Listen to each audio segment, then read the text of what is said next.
నమస్తే, నేను సిరి. ఇప్పుడున్న పరిస్థితులలో మనం ఇళ్ళ స్థలాలు కొనాలన్నా, ఇల్లు కట్టుకోవాలన్నా కూడా ఖచ్చితంగా ఏ మెమోలు ఉండాలి, ఎలాంటి డాక్యుమెంట్స్ ఉండాలి, అండ్ అక్కడ ఎన్ఓసి సర్టిఫికేట్ ఖచ్చితంగా ఉండాలి, అంటే తెచ్చుకోవాలన్నట్టు కూడా కొన్ని వార్తలు మనం వింటున్నాం. అసలు ఎన్ఓసి సర్టిఫికేట్ అంటే ఏంటి, దేనికోసం తెచ్చుకోవాలి, అందులో ఏమేమి వస్తాయి, అసలు మన చుట్టుపక్కల ఇలాంటి వాతావరణం కానీ, అంటే నాలాలు, చెరువులు, కుంటలు ఉండకుండా ఆ ప్లేసెస్ అంటే వాటికి దూరంగా ఎలా తీసుకోవాలి అని చెప్పేసి కూడా చాలా వరకు మనకు డౌట్స్ ఉంటాయి. సో ఈ ఎన్ఓసి అయితే దానికోసం అని చెప్పేసి కొన్ని వార్తలు కూడా ఉన్నాయి.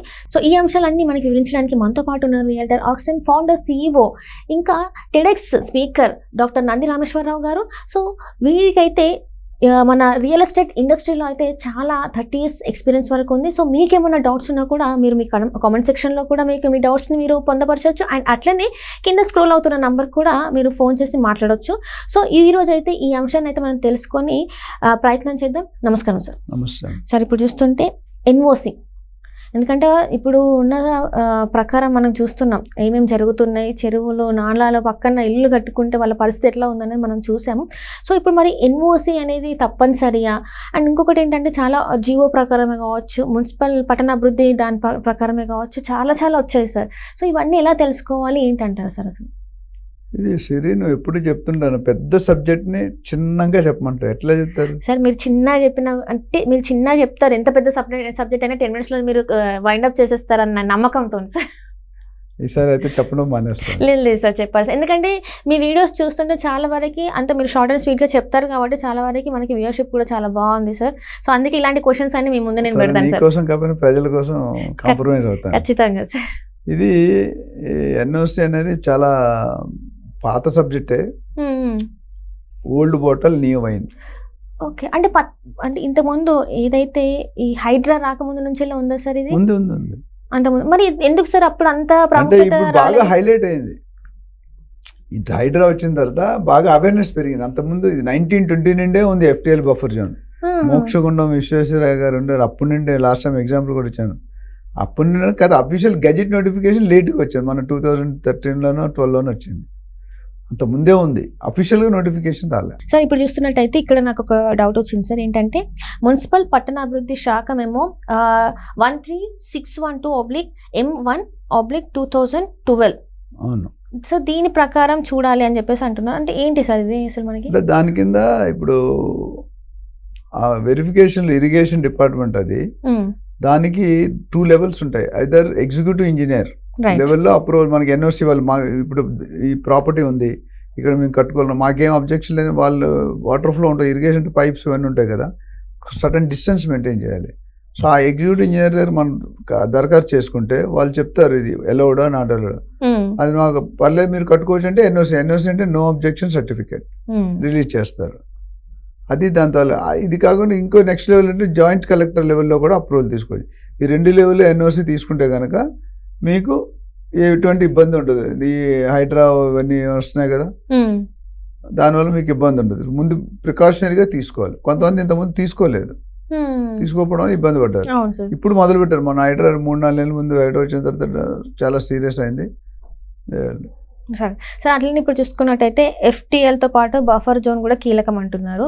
ఇంకొకటి ఏంటంటే అది 168 జీవో ప్రకారం అని చెప్పేసి అంటున్నారు సార్. సో ఆ జీవోలో ఏమేమి ఉన్నాయి సార్? 168 జీవో పాతదేనమ్మా. అది కూడా ఏంటంటే స్పెసిఫికలీ FTL బఫర్ జోన్, ఈ రెండు. FTL అంటే ఫుల్ ట్యాంక్ లెవెల్.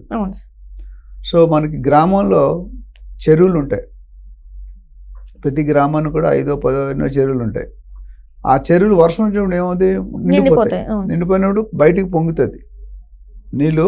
ఒక గ్లాస్ నీళ్ళు ఎక్స్ట్రా పోతే ఓవర్ఫ్లో అవుతుంది. సో మా సముద్రంకి వెళ్ళాం అనుకోండి, సీకి నీళ్ళలా వచ్చి మళ్ళీ వెళ్ళిపోతుంది. వెట్ ఏరియా ఉంటుంది కొద్దిగా, రోడ్డు మీదకి రావు ఒక కొన్ని మీటర్స్, దాన్ని మనం FTL అంటాం. సో బఫర్ జోన్ ఏంటంటే సైజ్ ఆఫ్ ది చెరువు బట్టి మారుతుంటుంది. 10 hectaresకి ఎక్కువ, 10 hectares 25 hectares. 10 hectares కంటే తక్కువ అయితే 9 meters డిస్టెన్స్ మెయింటైన్ చేయాలి. అదే 10 hectares పైన కానీ 25 hectares వరకు 30 meters మెయింటైన్ చేయాలి. అంటే ఆ 2 జోన్లో FTL and buffer zone, first FTL వస్తే తర్వాత బఫర్ జోన్, ఈ 2 జోన్లో ఎటువంటి కన్స్ట్రక్షన్ చేయరాదు. Only it is for farming, farm land అంటే. ఫార్మింగ్ అంటే కూరగాయలు, ఆకుకూరలు, పళ్ళు అవి దానివల్ల గార్బేజ్ ఏం డెవలప్ కాదు కదా. అదే మీరు ఇల్లు అపార్ట్మెంట్ కట్టారు అనుకోండి, వెట్ సాయిల్, అది కూలిపోయే అవకాశాలు ఉన్నాయి ఒకటి. రెండోది దాంట్లో వచ్చిన డ్రైనేజ్ ఎక్కడికి వెళ్తుంది, అది తాగే నీళ్ళు కదా. మీకు అర్థమవుతుందా? ఇది 168 ఏంటంటే అందులో వస్తే ఇప్పుడు హైడ్రో వచ్చిన తర్వాత సీరియస్ అయింది. ఇప్పుడు సపరేట్ గా దాని దగ్గర నుండి కూడా ఎన్ఓసి తీసుకోవాలంటున్నారు. అంటే మీకు రిస్క్ ఫ్రీ. ఇప్పుడు ఇన్వెస్ట్మెంట్ ఏం చెప్తాను, gold, stock, real estate risk less అంటాం.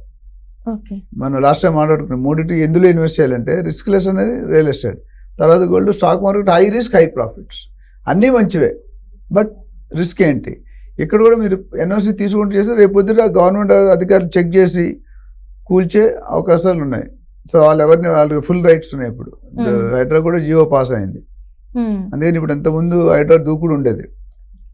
ఇప్పుడు ఏం చేశారు, స్లో డౌన్ చేశారు, నోటీస్ ఇస్తున్నారు. కరెక్ట్ 1-2 సార్లు వెరిఫై చేసుకుంటున్నారు. ఇరిగేషన్ డిపార్ట్మెంట్, కలెక్టరేట్, తహసీల్దార్, ఏవేటి ఉన్నాయో, జిహెచ్ఎంసీ, హెచ్ఎండిఏ, ఇవన్నీ కూడా వెరిఫై చేసుకొని ఇప్పుడు ఈ స్పెసిఫిక్గా ఇది ఆర్టికల్ ఎందుకు డిస్కస్ అవుతుంది, ఎన్ఓసి తీసుకుంటే బెటర్ అనేది గవర్నమెంట్ సైడ్ వార్నింగ్ మన హెచ్ఆర్కి వచ్చింది. మీరు చేసుకోండి. సో ఇక్కడ ఈ 2 లెవెల్ చెక్ చేసుకుని సైన్ చేశారు అనుకోండి, మీకు ప్రాబ్లం ఉండదు. సో మనం ఎన్ఓసి అంటే ఇప్పుడు మనము ఏ ఏరియాలో తీసుకున్నామో అక్కడ అంటే ప్రతి కన్సర్న్ ఏరియాకి కన్సర్న్ ఆఫీస్ ఉంటుంది. అక్కడ వాళ్ళు వెబ్సైట్లో చూసుకోవచ్చు, లేదా ఆఫీస్కి వెళ్ళి, మెయిన్ ఆఫీస్కి వెళ్ళి కనుక్కోవచ్చు. ఒకటే ఆఫీస్ అను, ఏరియా పెద్దది కదమ్మా. ప్రతి కన్సర్న్ నార్త్, సౌత్ ప్రతిదానికి ఉన్నాయి. సెంట్రల్ హెడ్ క్వార్టర్స్ ఇక్కడ ఉంటుంది.